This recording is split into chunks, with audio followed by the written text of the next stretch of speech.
natitirang tatlong position na rules na nasa ating decision board para sa pagpili ng pangalawang winning numbers. Timer ready. Timer.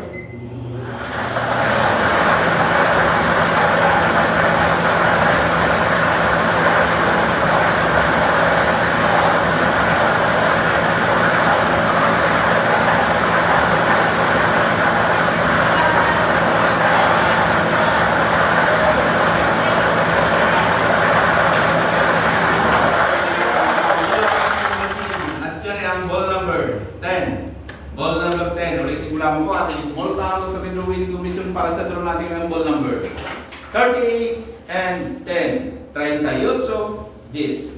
May gusto naman ang pagkipan dyan.